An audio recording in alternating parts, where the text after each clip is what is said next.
নাহমাদুহু ওয়া নুসাল্লি আলা রাসূলিহিল কারীম আম্মা বা'দ।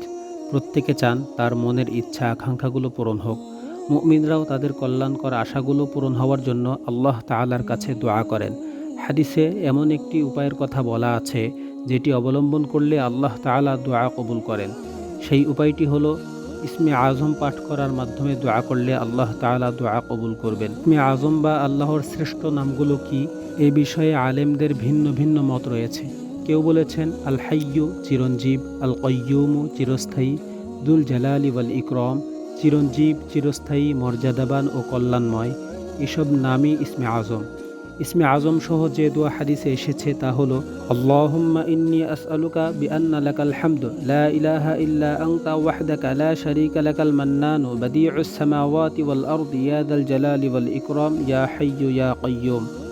অর্থ, হে আল্লাহ, আপনার নিকট এ অছিলায় চাই যে আমি বলি কেবল আপনারই প্রশংসা। আপনি ব্যতীত প্রকৃত কোনো উপাস্য নেই। আপনি এক, আপনার কোনো শরিক নেই। অনুগ্রহ প্রদর্শনকারী, হে আসমানসমূহ ও জমিনসমূহের সৃষ্টিকর্তা, হে মর্যাদা ও সম্মান দানের অধিকারী, হে চিরঞ্জীব ও সর্বনিয়ন্তা। আনাস রাদিয়াল্লাহু আনহু থেকে বর্ণিত, এক সাহাবী রাসূলুল্লাহ সাল্লাল্লাহু আলাইহি ওয়াসাল্লামের উপস্থিতিতে উক্ত শব্দমালার মাধ্যমে দোয়া করেছিলেন।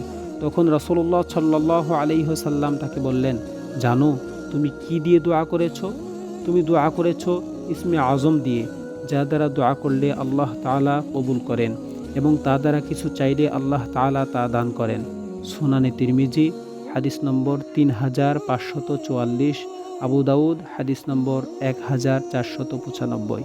এ সম্পর্কিত আরেকটি দোয়া হলো আল্লাহুম্মা ইন্নী আসআলুকা আন্নী আশহাদু আন্নাকা আনতাল্লাহু লা ইলাহা ইল্লা আনতা আল আহাদুস সামাদুল্লাযী লাম ইয়ালিদ ওয়া লাম ইউলাদ ওয়া লাম ইয়াকুল লাহু কুফুয়ান আহাদ। বুরাইদা রাদিয়াল্লাহু আনহু থেকে বর্ণিত, রাসূলুল্লাহ সাল্লাল্লাহু আলাইহি ওয়াসাল্লাম দুইজন লোককে দোয়াটি বলতে শুনে বললেন, তোমরা আল্লাহ তাআলার কাছে ইসমে আজমের মাধ্যমে চেয়েছো, যার মাধ্যমে চাইলে আল্লাহ তাআলা দান করেন এবং দোয়া করলে আল্লাহ তাআলা কবুল করেন। আবু দাউদ 1495 নম্বর হাদিস। উপরের দুটি বর্ণনা মূলত ইসমে আজম সহ দোয়ার শুরুর অংশ। পরবর্তী অংশে নিজের ইচ্ছার কথা বলবেন, অর্থাৎ উপরের আরবি অংশটুকু পড়ার পর নিজে যা চান তা আল্লাহ তাআলার কাছে তুলে ধরবেন। এভাবে দোয়া সম্পূর্ণ করবেন। আল্লাহ তাআলা মুসলিম উম্মাহর প্রত্যেককে ইসমে আজমের মাধ্যমে দোয়া করার তৌফিক দান করুন। আমিন।